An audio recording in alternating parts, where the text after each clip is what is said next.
In the motion picture, Bruce Almighty, Jim Carrey plays the part of Bruce Nolan, local TV reporter that's angry at God because a coveted anchorman position that he desperately wanted, that he desperately thought he needed, went to his arch rival, a guy by the name of Evan. Bruce can't understand what's going on in his life. Everything that he put his hopes and his dreams on, everything that he considered his life's plan was just suddenly unraveling, and Bruce just can't understand it. He gets angry at God, and it gets to a point where not only is he angry at God, but he really starts making wild accusations against God. In his words, as you just saw in the video, hey, God could, if he wanted to, fix my life just like that. So why isn't he? Pretty soon, he starts making these accusations, even going as far as telling God, listen, I can do a better job at running the universe than you can. An opportunity that God gives him a little bit later on in the film. Even though Bruce Almighty is a fictitious comedy, and a very funny one at that, it does, however, bring up some very serious talking points. Number one being, what do you do? How do you react when life is not working out the way that you had planned? What happens when life, or rather someone in your life, treats you unfairly? How do you respond to that when you feel like you've been given the short end of the stick? How do you feel when you feel like you've worked hard and you've done your work and you've done your job and you've done the responsible thing, but yet still things are not quite working out? When someone does you wrong, do you seek revenge? Do you just sulk? Do you go and hide and go in isolation somewhere? Do you live in denial? Or do you make accusations against God? Or is there a better way, folks? A better way to respond when life treats us unfairly? In the passage that we're looking at today, we're going to find an individual that goes through that very experience when life just isn't working out and his enemies are at his back door and it just seems like his whole life is unraveling. But instead of getting angry at God, instead of taking out his frustration on others, for that matter, instead of seeking revenge, this guy does something really, really unexpected. He honors God with his life. And not only does he bring glory to God through it all, he also helps himself in the process. His name was David. Now, if you were with us last week, you will remember that we actually started this account last week in 1 Samuel chapter 23. This is the setting. Saul is trying to hunt down David. Saul's never liked David. Even though David has done absolutely nothing wrong to Saul, Saul's jealous. He's jealous of David's popularity. He's jealous of his fame. And most of all, he doesn't like the fact that Samuel has already appointed David the next king in line after him. So Saul's his one focus in life is to get rid of David. David's one focus in life is to try to stay one step ahead of Saul. So he's on the run. He's hiding in the wilderness with about 600 of his men. He's trying to just stay off the radar and stay out of Saul's way. One day, God tells David that he needs to go to a border town by the name of Keilah, and he needs to go save this town from the Philistines. Now, David knows that this is a risky move, at least from his perspective, because if he goes to this border town, certainly it will expose his position and tell Saul exactly where he is. David, however, being a man of faith, takes that step of faith. He goes to Keilah, he saves this town from the Philistines, and then God gives him another set of instructions. He says, David, now it's time for you to leave Keilah because Saul is on his way. So David and his men, they go to this place, this wilderness, this hole in the wall by the name of Ziph, this place in the wilderness to hide out. And sure enough, there are spies there too that tell Saul exactly where David is. So now here comes Saul. He's closing in the net on David. It looks like it's going to be curtains for David. There's no hope whatsoever. Here comes Saul and his massive army after David, and suddenly a messenger comes to Saul and says, Saul, you need to head back the other way. The Philistines are at it again. They're in Judah. You need to go defend your nation. And Saul backs away. Suddenly, God has done the seemingly impossible thing of taking Saul and distracting him. And if you remember, the theme of last week was this: God will make a way. When your back's against the wall and you feel there's no hope whatsoever and you feel like you're in an impossible situation like David was, God will make a way for you to get out of it. A way that will benefit you, a way to help you succeed and to prosper. Well, now we come to the rest of the story in 1 Samuel 24. Here we find David once again is on the run from Saul. He's in a place called En-Gedi, which is kind of a stronghold. It's a mountainous area and there's a lot of caves. David and his men are hiding from Saul once again. Saul and his men, they picked up the pursuit. They find these mountains and they don't exactly know where they're at, but Saul goes into one of the caves to get a little rest, to put it mildly. So he's in this cave. Little does he know that this cave that he has come to is the very cave that David and his men are in. Now you can imagine what these bloodthirsty men are thinking. Hey, David, isn't that Saul over there? Now's your chance.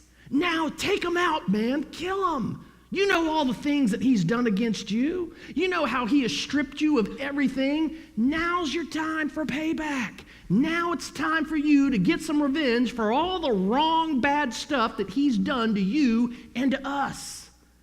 David, however, does something really, really unexpected.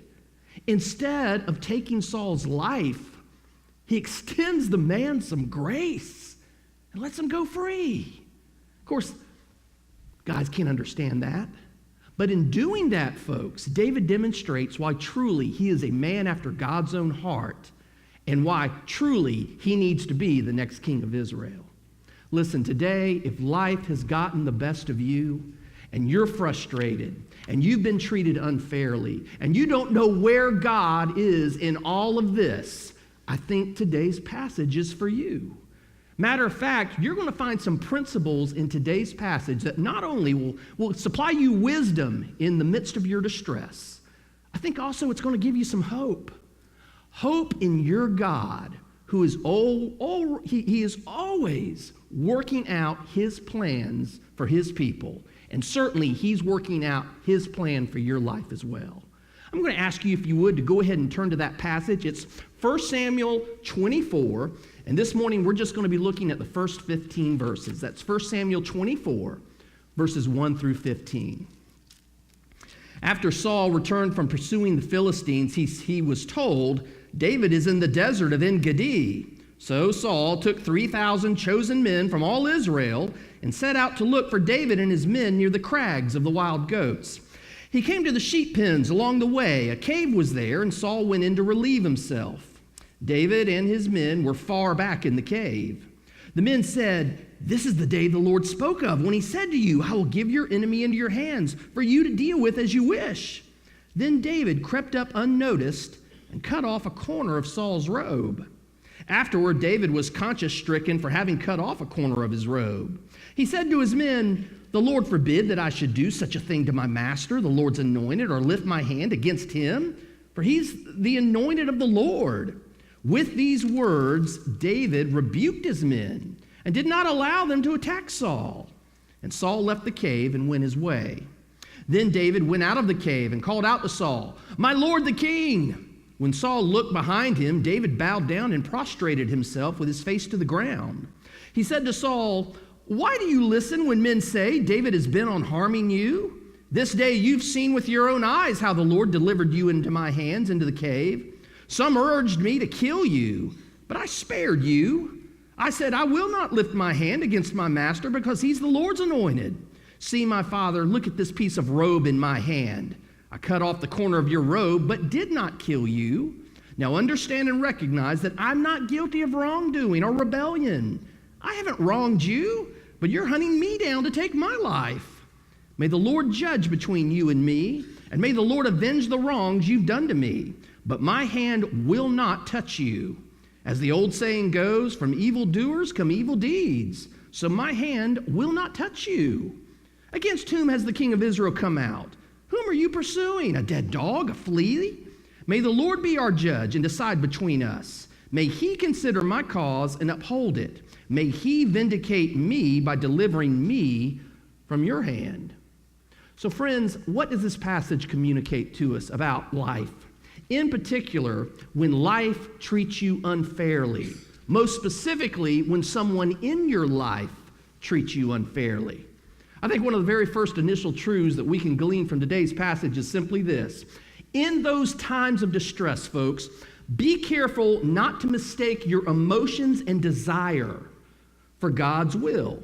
Or to put it another way, just because your emotions and your desires are urging you to do something in the moment, that is not necessarily God's will for you to act on those things. Matter of fact, when David's men see Saul in the cave, this is what happens in verse 4. They tell David, "This is the day the Lord spoke of when he said to you, 'I will give your enemy into your hands for you to deal with as you wish.'" Do you hear what they're saying here? They're saying, David, this is no coincidence. I mean, these things just don't happen, you know. I mean, the king of Israel, out of all of the mountains in the entire nation, chooses this mountain. Out of all the caves that are in this mountain, he chooses this cave. Don't you think God had something to do with that? He is placing you in his hands to kill him. David, do you remember all the bad things he's done for you over the last few years? Do you know how he slandered your name? Do you know how he's made so many attempts on your life? This is your opportunity for payback.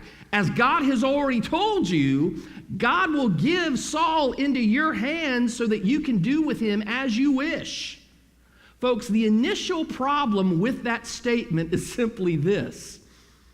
God never told David that. God never said, and you can look in Scripture, God never once told David, I'm going to deliver Saul into your hands so that you can do with him as you wish. Well, if it doesn't come from David, where does it come from? Now, we know in 1 Samuel 23 that God did say he would deliver the Philistines into David's hands. We know from 1 Samuel chapter 20 that Jonathan told David, God will cut off all of your enemies from the land. But he never once said he's going to deliver Saul to your hands. So if it's not coming from God and it's not coming from anyone else, where is that coming from? Folks, it's coming from the innate internal desires of the men themselves. These men who are bloodthirsty, these men who want Saul dead. They've taken just little snippets of what God has said in the past and embellished it to fit their plans and their desires, whether it's consciously or whether it's subconsciously. What they're doing here is they're taking just a little bit of truth and they're expanding it to fit their own agenda. Now, folks, while that may sound a little deceitful and a little underhanded, we can't be too terribly hard on them because in many ways, we're just like them. Many times, we too use our emotions and our feelings and our desires to act as a filter in interpreting what we're hearing and what we're seeing and what we're viewing. Sometimes, because we want something so badly, we hear what we want to hear. Remember when you were maybe a child, or maybe even a teenager, and you had maybe an infatuation with someone at school, and you really liked this person and you really wanted so badly to have a relationship with this person. You may even have come to a point in your life where you mustered up the courage to tell this person exactly how you feel. So you go to this person and you tell this person exactly how you feel, but instead of reciprocating those feelings, this individual looks at you and goes, "Can we just be friends?" Amen. I hear you, brother. Now, because you love this person so much, what you hear from that person is, well, this person just wants to take things slowly. This person just wants to be my friend before we get into a relationship. When in actuality, what the person's really saying is, I'm just not into you. I mean, I really just want to be friends. You know, it kind of reminds me of that scene in the movie Dumb and Dumber. Do you remember Dumb and Dumber? If you've never seen Dumb and Dumber, don't worry about it. It's a dumb movie. But in that movie, one of the lead characters is by the name of Lloyd. For the entire motion picture, Lloyd has an infatuation with this woman by the name of Mary. He imagines what his life will be with Mary. He fantasizes about their life together. At the very end of the picture, he finally gets the strength to tell Mary his true feelings. But even in doing that, he bungles it up. He says, what are the chances of a girl like me and a guy like you getting together? 1 in 100? Now, if you saw the movie, you know what Mary says next. She goes, not 1 in 100. Our chances are like 1 in a million. Lloyd pauses for just a moment and he goes, whoa, so you're telling me there's a chance? There's a little bit of this going on in this passage, folks. You know, these guys, they are using their feelings and they're using their emotions as a filter to God and His Word. They're hearing what they want to hear, but that's not the biggest problem. The biggest problem of their statement is, regardless of how much they feel justified in killing Saul, it's still murder. It's still murder of an unarmed man, and David recognizes this. Matter of fact, if you look in verse 6, he says to his men, the Lord forbid that I should do such a thing to my master, the Lord's anointed, or lift my hand against him, for he is the anointed of the Lord. David refuses to succumb to that worldly contemporary philosophy that the end justifies the means. That somehow he's entitled to kill Saul because, hey, he's going to be king one day anyway. You know, that's what the men are advocating here. David, you know you're going to be king one day. Go ahead and make it happen now. Take a shortcut. But in David's theology, he can't do that. In David's theology, God is the one that anointed Saul king. And therefore, God is the one that's going to decide when Saul's reign is going to end. David has nothing to do with it.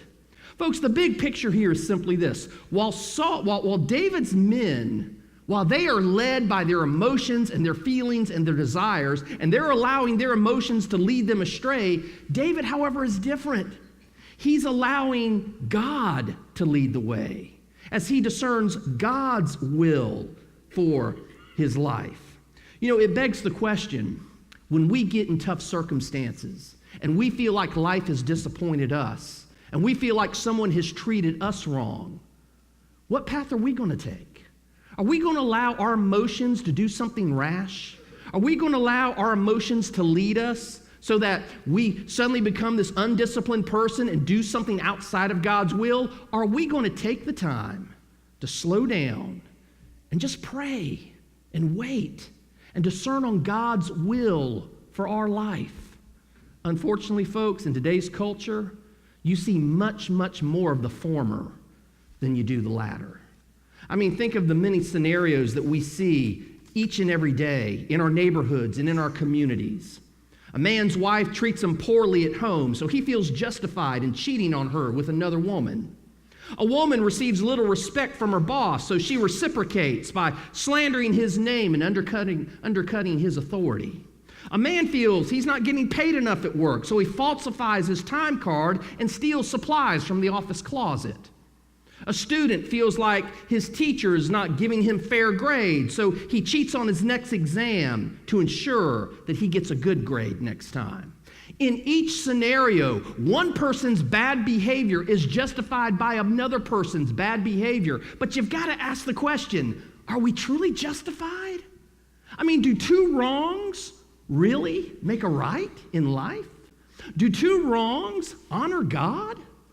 You know, if we want to live victoriously, for Jesus Christ, we have got to come to grips with one central principle for our lives, folks. And that is, if we want to get life right, we cannot allow ourselves to be led by our feelings, our emotions, and our desires. Number one, feelings, they're temporary. They're fleeting. Your emotions, they come and go. But also this, our emotions sometimes deceive us. They're not always accurate. They give a skewed perspective on life. A better standard for making decisions is seeking God's will.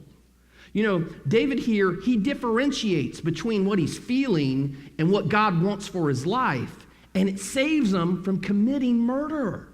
We too have to be able to master that in our own lives, not to be led by our emotions, but to be led by the very will of God, which really leads us to the second point. And the second point is this: Choose behavior which glorifies God, regardless of what others say or do.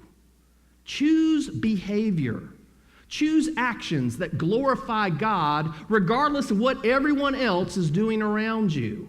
Matter of fact, if you look in verse 7, with these words, David rebuked his men and did not allow them to attack Saul.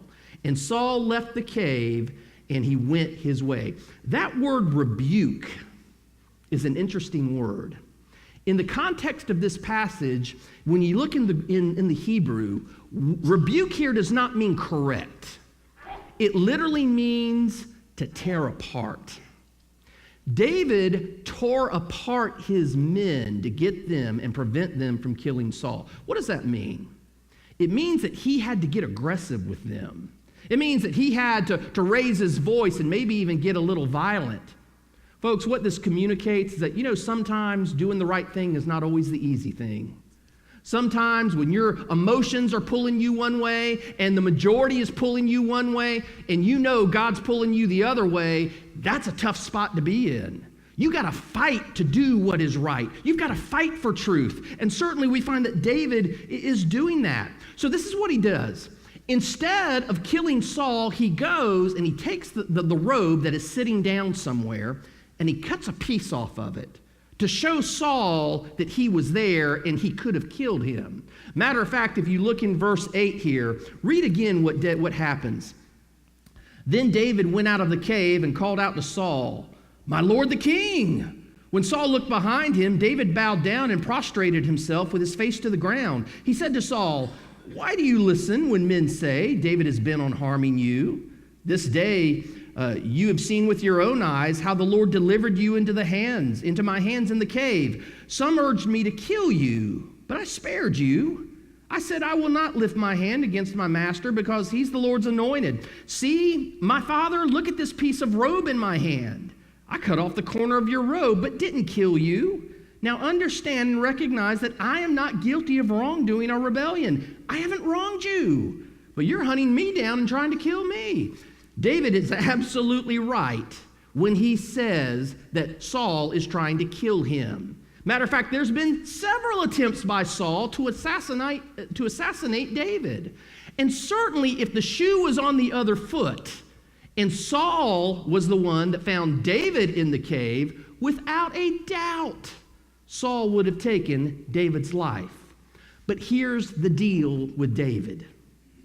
David is not concerned about Saul's heart and mind. David is not concerned about what Saul would do to him, nor is he concerned about the heart and mind of his men and what they would do. David's consumption is with one thing and one thing only. God, what is it that you would have me do? I don't care if these people around me want to do ungodly things. I don't care if Saul wants to take my life. I don't care about their desires. I am not basing my life on what these people are doing around me. I have one obsession, and that is to do what you want me to do, Lord. What is it that you want me to do? David's attitude here is not unlike Joseph in Genesis 39. Do you remember the story of Joseph? Joseph, he gets enslaved unjustly. He gets put in the house of Potiphar. And while he's in Potiphar's house, Potiphar's wife starts making advances toward him. She's really coming on strong. And according to the passage, it happens day after day after day. And you can imagine what Potiphar's wife is saying to Joseph. She's saying, "Joseph, come on. No one's going to know about this. Joseph, this will be our little secret. And besides, Joseph, you're a young, handsome, strong man, and I'm a woman, and when we've got desires, and we can't deny that. And besides, above anything else, remember, you're my slave, and you have to do exactly what I tell you to do." And do you remember what Joseph said to her? Joseph said, basically, "I understand all of that, but what would my God think of me? How can I do this wicked thing and sin against my God?" Joseph tells her, it's not about you, and it's not about getting away with it. It's not about anything, but it's about doing the things that please my Lord. David and Joseph here illustrate an attribute that is essential for every believer, folks, and it's simply this: to have character. They are people of character. You know, in a biblical context, character is the ability to be an authentic, godly person, regardless of who is or who is not looking at the moment. Character is the ability to be the same godly, authentic person, regardless of your circumstances, regardless of who's in front of you. Character is not dependent upon your circumstances. Character is not dependent upon what that other person is doing to you across the aisle. Character is dependent upon one thing: wanting to please God with all of our heart, soul, mind, and desire. That's it. That's it. It's not dependent upon what other people are doing, but rather, God, what is it that you want me to do?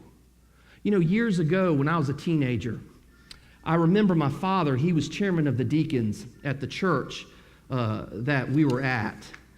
And there was a person in the church that really was a disruptive force in the church. Looking back, I truly believe that this individual was actually planted there by Satan, because he was always causing division, he was always causing disunity. He was always saying critical things, not only about the staff, but also about the deacons as well. I mean, he was always a force of disharmony in the church. And I know for the years that my father was chairman that this man had said some really ugly things about my dad. Over and again, I always saw my dad take the high road. He never traded blows with this guy. But there came a day when this man grew gravely ill, and he was homebound. And I remember when the man was basically bound to his bed and he was very, very sick, I remember one day my father was preparing a meal to take to this man. And me being a teenager and a very immature one at that, I'll be the first one to tell you, my heart was not in the right place. It was not. But I remember going to my father, and I remember asking him, Dad, why are you fixing this man a meal?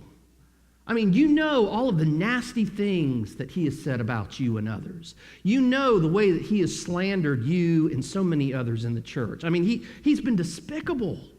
Why, of all people, are you going to his house and serving this man a meal? And I remember my father turning to me with a very serious look, but it was also a very compassionate look. And he tells this to me. He says, son, just because that man chose to make unwise decisions in his life, and just because he has decided to treat people poorly, does not mean that I have to do the same thing. Son, you don't get it. That man is not my standard for living. Jesus Christ is. I will never forget that instance as long as I live. And I truly believe that God has engraved that upon my heart to prepare me for ministry one day. Folks, listen, regardless of what you're going through, whether it's a person at work or a person in your community or a person in your school, and they're treating you just ungodly, understand this: that person is not your standard for living. You don't base your actions on what that other person is doing. You base your life and your actions upon one thing, and that is to glorify Jesus Christ with all of your heart, mind, and soul. David here, he doesn't base his life on what Saul is doing. He bases his life on what God is doing. And because his eyes are focused on the Lord, he is able to gain strength and he is able to persevere. And let me assure you, when you do the same, you too will be able to gain strength and to persevere in your personal situation as well. Which really leads us to the final point before we close, and it's simply this: when life treats you unfairly, place the matter in God's hands and wait upon his timing and his judgment. In verses 12 and 13, David says, may the Lord judge between you and me, and may the Lord avenge the wrongs you have done to me. But my hand will not touch you. As the old saying goes, from evildoers come evil deeds. And so my hand will not touch you. That phrase, from evildoers come evil deeds, that was a classic saying back then. And basically what it meant was a person's character is revealed in their conduct.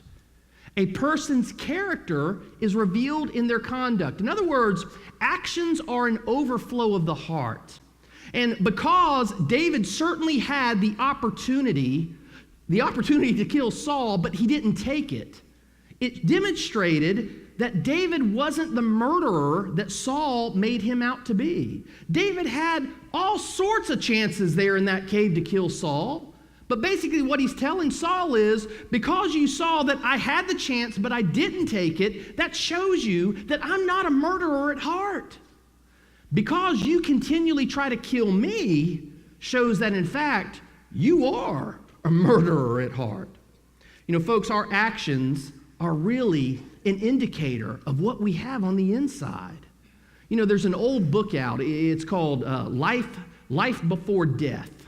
And it's written by an author by the name of Ian Leach. It's been out for some time, but I'll never forget an illustration that Leach put in that book. He says that one day he was at a business conference and he was leading this conference, and after it was over, this young professional woman, she comes up to Leach and she's trying to make sense of her life, and she says, you know, Dr. Leach, I had something very significant happen to me when I was in my mid-20s. Me and my boyfriend were in a serious car accident, and even though I eventually recovered from the accident, my boyfriend died in that accident. And it was at that point that I lost all of my faith.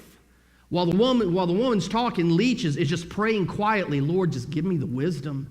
Help me to tell this woman the right thing, and help me, Lord, to guide her and counsel her.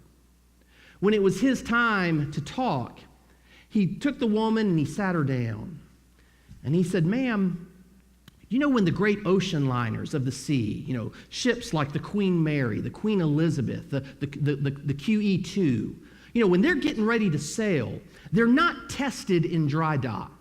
It's not as if these guys get great big water hoses and douse these ships down to see if they're seaworthy. You know, the only way that you're going to see that these ocean liners are seaworthy is to get them out in the open sea, to go through sea trials, as they're called. Now, the purpose of sea trials is not to sink the ship. The purpose of the sea trial, as it faces rough waters and just horrible conditions, is to see what the ship is made out of, to see its strengths, to see its weaknesses. Only when it goes through these sea trials will the people that created the ships be able to see what the ship is made out of. He tells the woman, it works that way in believers' lives as well. You know, the only way that we're ever going to be able to see if we truly have faith, and our faith is genuine, is when we go through trials, when we get tossed and turned in life, when we face life's pressures. When God allows those type of trials in our life, it definitely brings out the best in us, or it'll bring out the worst in us. When we face life's trials, it reveals what's in our heart. So let me ask you something, young lady. When you went through your trial, did you find out that you lost your faith, or you never really had any to begin with?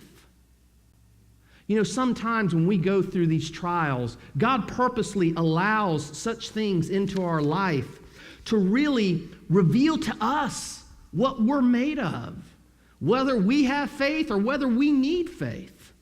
But you know, one of the most remarkable aspects of this passage as we conclude is that, believe it or not, what is happening in 1 Samuel 24 is actually an answer to one of David's prayers that he prayed a long time ago. Yeah, it's actually an answer to prayer.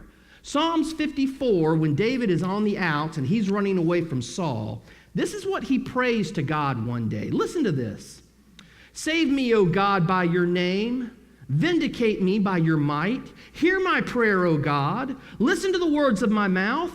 Strangers are attacking me. Ruthless men seek my life. Men without regard for God. Surely God is my help. The Lord is the one who sustains me. When David prays to God, vindicate me, do you know what he's asking? David is asking, Lord, give me the opportunity to demonstrate to everyone what's really in my heart. Help me, give me the opportunity to show everyone that truly I am not the murderer that people say that I am. Give me the opportunity to clear my name. When did that process begin? It began in 1 Samuel 24. if the episode in the cave. Folks, had David taken Saul's life, his name never would have been vindicated. If David would have murdered Saul, in actuality, it would have proven to all of the Israelites that David was in fact a murderer. He really was ruthless. He really was underhanded. But because he waited on God and allowed God to provide him this opportunity, not only was his name cleared, but it led to later peace. It led to the throne of Israel. Bottom line is this, folks.